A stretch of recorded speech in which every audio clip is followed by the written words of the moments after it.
Welcome back to American Wing Chun. I'm Sifu Matt, and in this video we'll be going over the fourth set of the Chum Kiu form. So, immediately following after the big, long third set, now we have the fourth set. So in your stance, after you've completed all these stance turns and all these hand techniques and then blah, blah, blah, you are now back to here.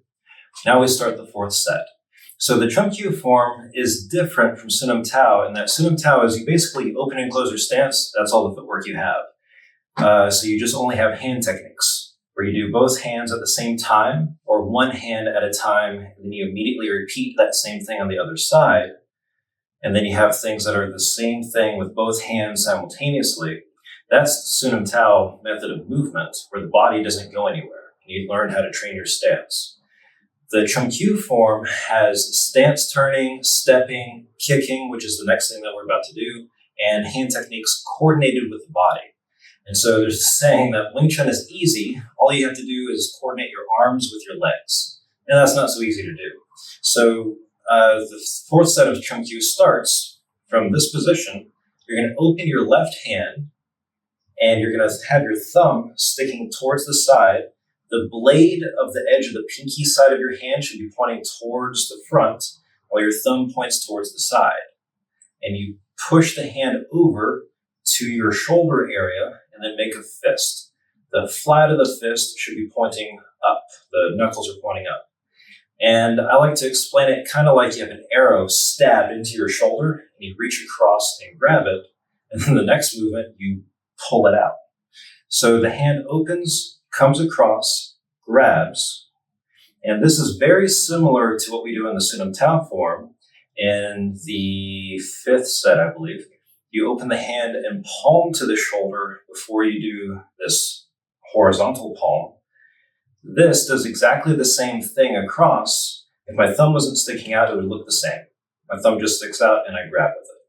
So if you already know the Siu Nim Tau form, all those details that apply with those hand techniques also apply in Chum Kiu, and the techniques in Wing Chun are very consistent across the board that way.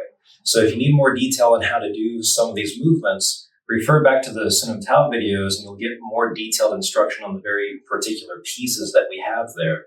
The Chum Kiu form assumes you already know all that. So you're now having those same movements with body movement. So you do this grab with the left hand. You're going to pull that arm across so that there's a 90-degree angle at your armpit, and there's a 90-degree angle at your elbow. Your arm should be parallel to the floor, and it should be pointing forward with the flat of the fist. The knuckles are pointing forward.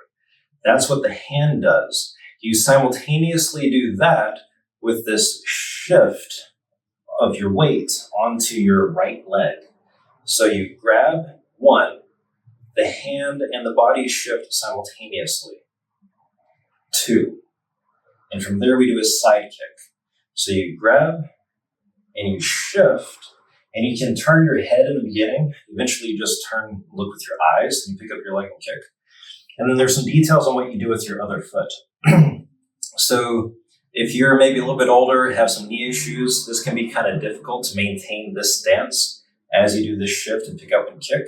You can pivot on the center of that foot and turn the toes out so you have an easier time on that standing leg when you pick up this leg for a side kick. And then you step and Bong-Sau.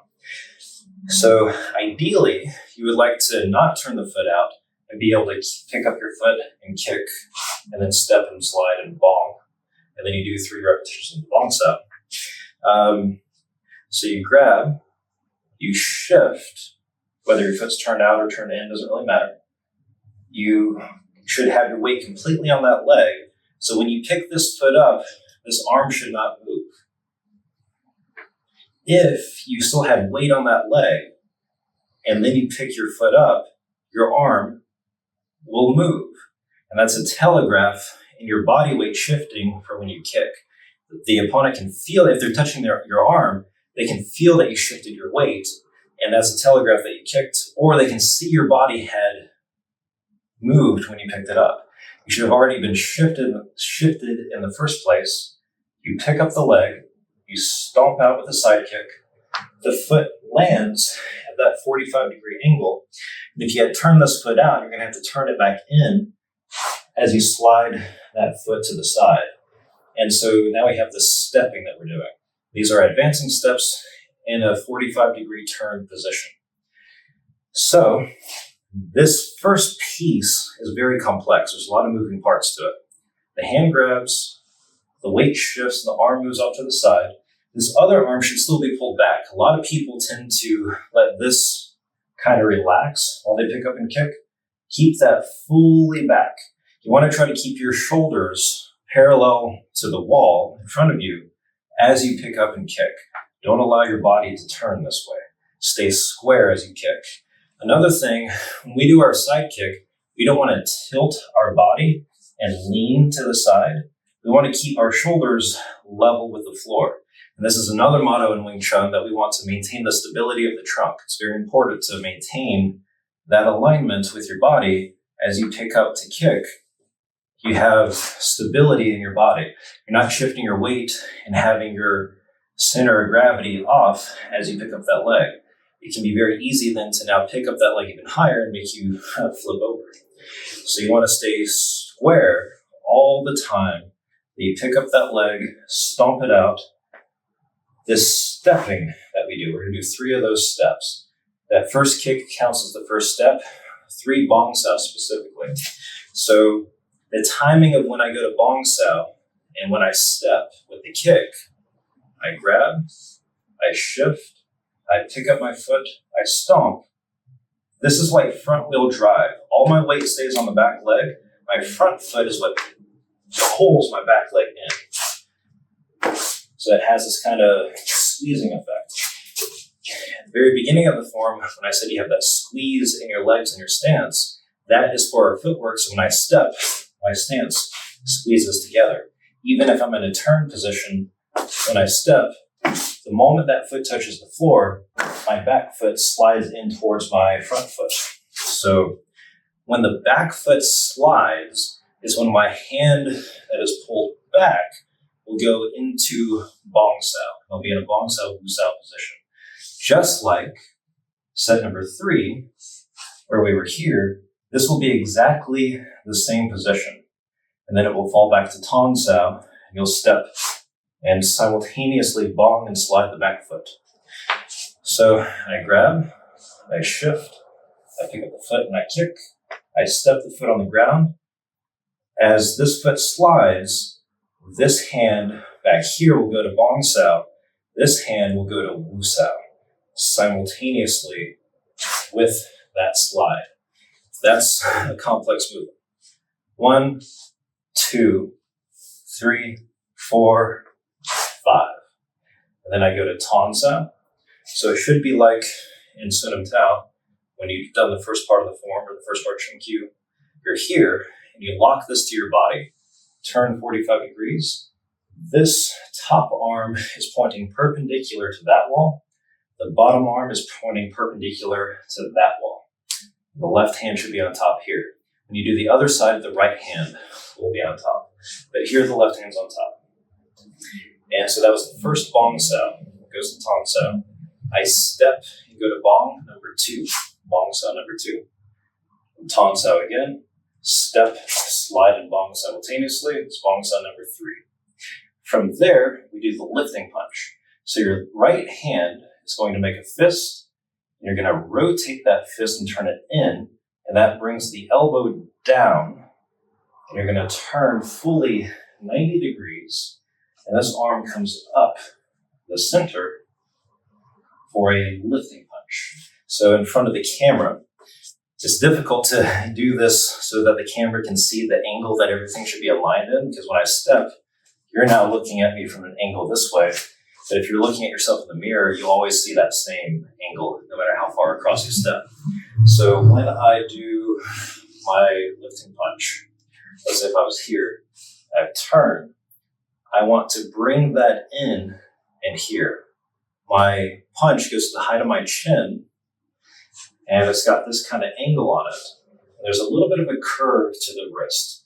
You want to hit with the flat top of the fist underneath this flat part of the chin. Boom. With some space out in front of you. Don't hit yourself in the chin.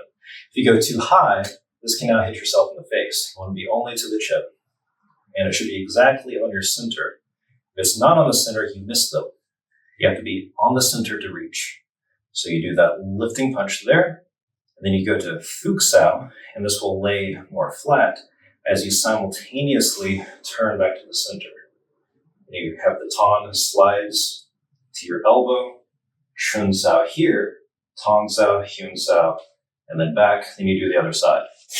So again, facing the camera, I grab, I shift, I pick up and kick, step, slide, and Bong-Sau, Tong Sao, step, slide, Bong, Tong, step, slide, and Bong simultaneously. That's number 3. Lifting punch, now 90 degrees. That was 45, now 90 degrees. Your Wusa hand pulls back simultaneously. I go to Fuxao and turn to the center.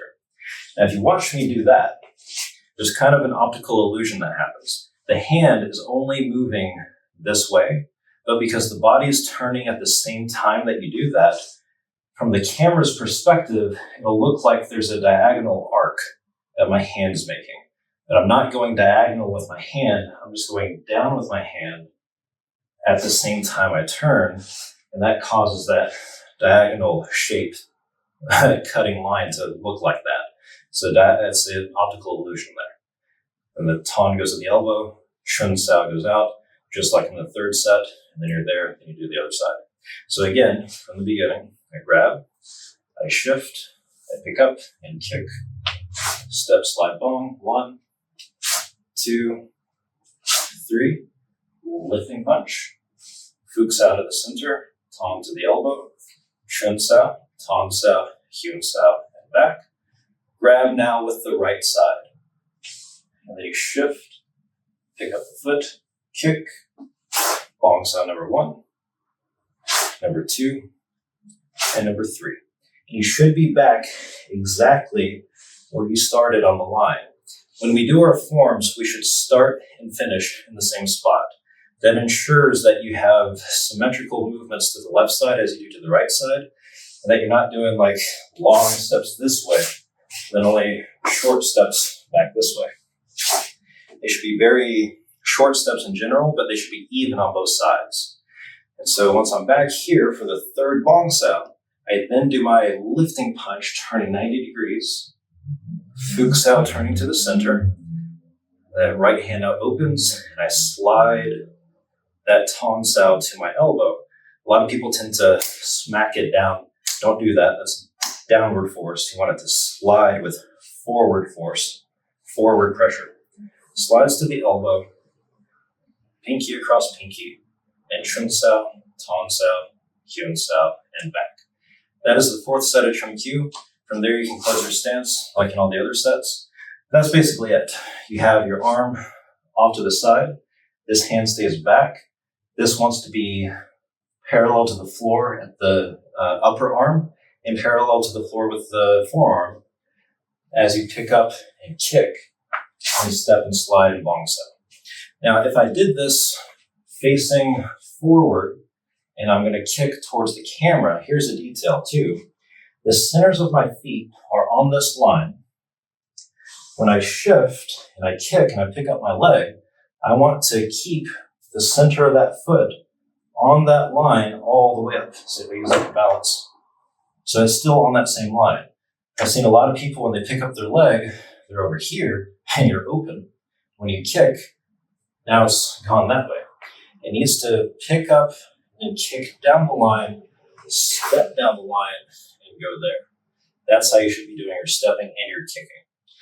And another detail with the kick itself, so if I do my left side, I pick up basically this shape of the stance, having that bend in the knee, is the position I'm going to have when I'm here with my foot. So the toes kind of point to the side forward. I don't want them to point down as if I'm maintaining that stance. I'm doing a back kick. I want it to pick up and points to the mirror. I'm facing this way. And I kick down the line, and it should be that like when we punch, the elbow pushes the fist, the leg is an upside down arm, the knee, being the elbow, should push the foot down the line so that you can do your kick effectively. You want to thrust with the elbow, you want to thrust with the knee to do that motion. And try to stay as straight up and down as you can with that shifting of your weight in your kick. Try to keep your shoulders over top of your hips as much as you can when you pick that up. Picks up, kicks, and ball. So again, from the very beginning, just to make sure we have it, you have your grab, your shift, your kick. 1, 2, 3, lifting punch, Fuku-Sau, Chun-Sau, grab, shift, kick, Bong-Sau. 1, 2, 3, lifting punch, turn, Chun-Sau, Tong-Sau, Hyun-Sau, and back. You should be back where you started on your line. And you can close your stance from there. That's fairly short compared to the third set, but it's a lot more complex with the coordination of the body with the legs. You have a stance turn, and you have a step, and you have the arms going two different things at the same time. It's very complicated. That first movement is something that you would want to practice quite a bit, to practice stepping in with that bong from that kick. So practice that, and we'll see you on set number 5.